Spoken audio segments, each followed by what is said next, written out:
আসসালামু আলাইকুম রাহমাতুল্লাহ। সম্মানিত দর্শক মণ্ডলী, আমি আপনাদের সম্মুখে আজকে খুবই গুরুত্বপূর্ণ একটি মাসালা আলোকপাত করব ইনশাআল্লাহ। সেটা হলো উকিল বাবাকে বাবা বলে সম্বোধন করা যাবে কিনা। ইসলামের দৃষ্টিকোণ থেকে এটাকে কতটুকু সমর্থন করে, এটাকে কতটুকু বৈধতা দেয়।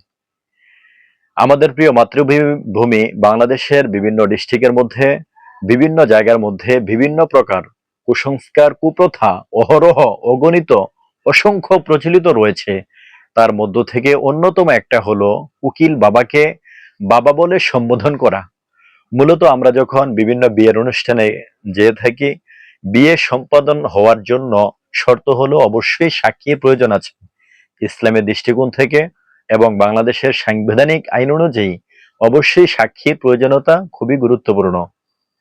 তবে ছেলের পক্ষ থেকে যিনি সাক্ষী দিয়ে থাকেন, অর্থাৎ ছেলের পক্ষ থেকে যিনি সাক্ষী হয়ে সাক্ষীর স্থানে সিগনেচার করার পর থেকে নিয়ে ওই নববধূর সাথে এবং ওই সাক্ষী দাতার সাথে একটা বাবা এবং মেয়ের যে একটা আচরণ, যে একটা রিলেশনশিপ তৈরি হয়, যে একটা আন্তরিকতা তৈরি হয়, ওই আন্তরিকতার পর থেকে তাদের মধ্যে বিনা প্রয়োজনে কথা বলা, বিনা প্রয়োজনে একে অপরের সাথে বেপরদার সহিত সাক্ষাৎ করা, যেহেতু তারা মনে করে তারা বাবা এবং মেয়ে, এভাবে বিনা প্রয়োজনে সাক্ষাৎ করা বেপরদার সহিত, যদি সে গাইরে মাহরম হয়ে থাকে, ইসলামের দৃষ্টিকোণ থেকে এটা কখনো সমর্থন করে না। এটা অবশ্যই হারাম, এটা কখনো করা যাবে না। বাবা বলে কখনোই সম্বোধন করা যাবে না। মূলত আমরা যেহেতু মুসলমান, আমাদের মুসলমানদের জন্য বাবা হলো মোট চারজন। এক নম্বর, ওয়ালাকাদ কাররামনা বানি আদম, হযরত আদম আলাইহিস সালাম তিনি হলেন আমাদের আদি পিতা।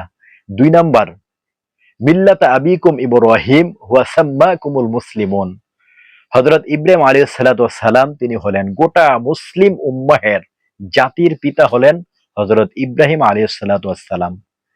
তিন নম্বর, মা কানা মুহাম্মাদুন আবা আহাদিম মির রিজালিকুম ওয়ালাকিন রাসূলুল্লাহ ওয়া খাতামান নাবিয়্যিন ওয়া কানা আল্লাহু বিকুল্লি শাইইন আলিমা, অর্থাৎ নবী করিম সাল্লাল্লাহু আলাইহি ওয়াসাল্লাম হযরত মুহাম্মদুর রাসূলুল্লাহ সাল্লাল্লাহু আলাইহি ওয়াসাল্লাম তিনি হলেন আমাদের রুহানি পিতা। তিনার বিবিগণকে আমরা আম্মাজান বলে সম্বোধন করে থাকি, তিনি হলেন আমাদের রুহানি পিতা।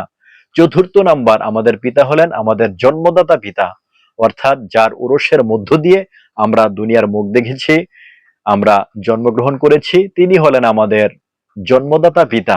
এ চারজন ব্যতীত আমাদের আর কোনো বাবা থাকতে পারে না। তবে হ্যাঁ, আমরা শ্বশুরকে বাবা বলে সম্বোধন করে থাকি, আব্বু বলে ডাকি। মূলত তিনি আমাদের আব্বু নয়, আমাদের বাবা নন। তবে তিনাকে আমরা আব্বু বলে ডাকার কারণ এটা, কারণ হলো তাকে আমরা বাবার মর্যাদা সমতুল্য মনে করে আমরা সম্মানার্থে আমরা বাবা বলে ডাকি, আব্বু বলে ডাকি। তাতে কোনো অসুবিধা নেই, ইসলামের দৃষ্টিকোণ থেকে কোনো বাধা নিষেধ নেই, এটা অবশ্যই জায়েজ, অবশ্যই বলা যাবে। এগুলো ব্যতীত অন্য কাউকে বাবা বলে সম্বোধন করা এবং বাবা বলে সম্বোধনের মধ্য দিয়ে বাবা এবং মেয়ের একটা রিলেশনশিপ তৈরি হওয়া, একটা আন্তরিকতা তৈরি হওয়া, এবং একে অপরের সাথে বিনা প্রয়োজনে কথা বলা, বেপরদার সহিত সাক্ষাৎ করা, যদি সে গায়রে মুহাররম হয়, অবশ্যই ইসলাম এটাকে কখনো সমর্থন করে না। আমরা এটা অবশ্যই হারাম। আল্লাহ পাক রব্বুল আলামিন আমাদের সকলকে মাসআলা বুঝে আমলের তৌফিক দান করুক। যদি ভিডিওটা ভালো লেগে থাকে, অবশ্যই ফলো, সাবস্ক্রাইব ও শেয়ারের মধ্য দিয়ে অন্যকে দেখার সুযোগ করে দিবেন। আল্লাহ পাক আপনাদেরকে উত্তম প্রতিদান দান করুক। আসসালামু আলাইকুম ওয়া রাহমাতুল্লাহ।